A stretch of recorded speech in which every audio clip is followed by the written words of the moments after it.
Globalists, cosmopolitan elites, neocons, internationalists, fifth columnists.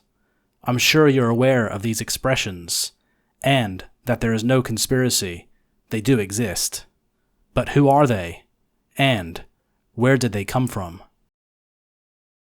Further to my previous video, summarizing the origins of the secret cabal which controls the governments of both Britain, the USA, and much of the world through proxy, resulting in the special relationship between London and Washington. This video will explain in more detail how this cabal formed and what its aims and strategies were.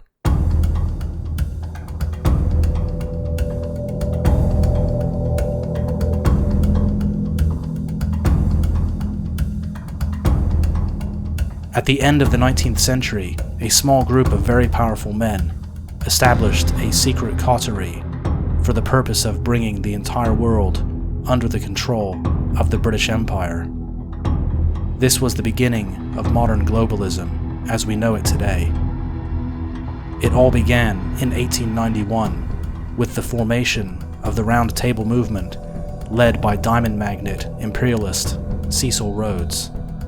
The goal was to consolidate and expand the empire across the globe, effectively subjugating all peoples and nations whom they regarded as inferior to the Anglo-Saxon.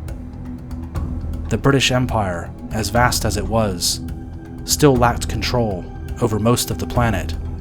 There were also competing empires and power blocks, which London had to contend, negotiate, and often make compromises with, something the oligarchs and the secret elite absolutely loathed. In the 19th century, the British Empire was at its peak. India had been ruled for over 150 years. Australia, New Zealand, and South Africa were still part of the empire. Enormous territories had been gained during the scramble for Africa, which was still ongoing and saw tensions between the colonial powers of Europe. The empire had recently acquired Oman, not to mention all the countless islands across the great oceans and strategic port cities such as Hong Kong. Only North America had gained independence, but maintained a policy of neutrality, something Rhodes planned on changing. Rhodes and his inner circle understood they needed the might of the USA, which was quickly becoming a major power, on their side, and preferably under their control. Britain itself, without the empire, was not as strong as its rivals, such as Russia, Austria-Hungary, and the rapidly growing German Empire, which was becoming a major power on the world stage, and frightened the industrialists and imperialists, whose free trade policies were not compatible with that of Germany's. Germany was overtaking Britain in industrial capacity.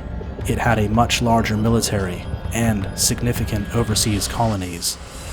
This new nation emerged after the defeat of France in the Franco-Prussian War, which saw the combined armies of the North German Confederation and the pre-German southern duchies and principalities crush the French in just 6 months. France saw an opportunity to defeat what they perceived as a threat to their status as the dominant power in Europe. In their paranoia, the Parisian government, worried about a unified German state, began this unnecessary war with the assumption that the southern German principalities would join them in attacking Prussia to the north.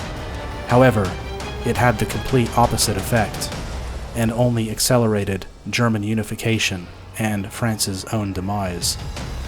In this case, Napoleon III's strategy in his namesake of divide and conquer, backfired, resulting in a humiliating defeat and the loss of Alsace-Lorraine, sowing the seeds for World War I and French desire for revenge, or revanchism, something the Round Table would later use.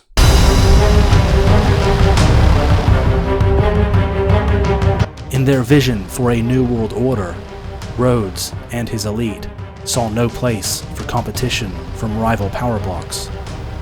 A very Anglo mindset of all or nothing. There is no sharing. However, they understood that the British Empire could not take on all of its enemies at once. Thus, making alliances with some rivals was necessary, at least temporarily. This is where Britain excelled in diplomacy. Britain has always been a sea power, never a land power, making it very difficult to conquer territory alone. All throughout history, the British have always fought in coalitions, and rarely alone. Certainly not in confrontations against strong opponents. This can be seen in the American War of Independence and the Boer Wars, and even these adversaries were numerically smaller than the British. Rhodes had set up this secret group using his immense wealth from his mining operations in South Africa, which was initially funded by the Rothschilds' banking family. However, Rhodes died young at the age of 48 in 1902, leaving his vast fortunes to the Round Table, so it could go on to fulfill his ambitions of globalism. His de facto successor was Lord Alfred Milner, a ruthless and determined statesman and power broker with a background in journalism. Milner would lead the cabal, which would become known as Milner's Kindergarten. This group had an inner core, or Society of the Elect, which comprised of immensely wealthy business owners, some of whom were powerful players in Britain's military-industrial complex, merchant bankers, and carefully chosen aristocrats. They all knew each other and shared the same vision for world domination. Most had gone through Oxford University, which had been commandeered by Rhodes and Milner, making it their port of entry into the cabal. This was part of their strategy to influence academia, where they placed carefully selected historians who would write the history books as they determined. All Souls College in particular saw many individuals of this group, most of whom were part of the Outer Core, or the Association of Helpers, which was much larger and more fluid, albeit with like-minded and committed diplomats, civil servants, and newspaper editors. Most of these Outer Core members were unaware that real decisions were being made at a higher level by a ruthless clique whose existence they knew nothing of. The desire for money and power is ultimately what drove each and every one of these individuals. The empire had brought in vast amounts of wealth through the ruthless exploitation of peoples in various places around the world, but this only increased the greed of those who had become wealthy, and they viewed the empire as something sacred that must not only be safeguarded, but expanded. Of course, they had to conceal their unstoppable greed, and instead conveniently claimed that further exploitation would in fact improve the lives of impoverished and uncivilized indigenous peoples. So Oxford University, mainly All Souls, Balliol, and New College were the recruiting grounds for this secret elite. All Souls went from a backwater in the 1880s, lacking funds, to one of the wealthiest colleges in the country by 1891. This sudden appearance of capital originating from Rhodes, of course. Academia was just one of 3 areas that had been infiltrated by the Round Table, the other 2 being the press and, of course, politics. Milner's Kindergarten, which was another unofficial name given to this clique, carefully placed selected individuals in key government positions, and of course they bought all the newspapers, giving them total control over the flow of information consumed by the public. There was no alternative media at that time. This was absolutely key to their plans, as they could run stories of their choosing and shape public perception to fit the agenda with no recourse. Very few people owned cameras, and there was far more trust in those days, making it a perfect environment for those willing to lie and manipulate. The inner core operated in secret and went to great lengths to conceal their intentions, similar to the Masonic lodges. Many were, in fact, Freemasons.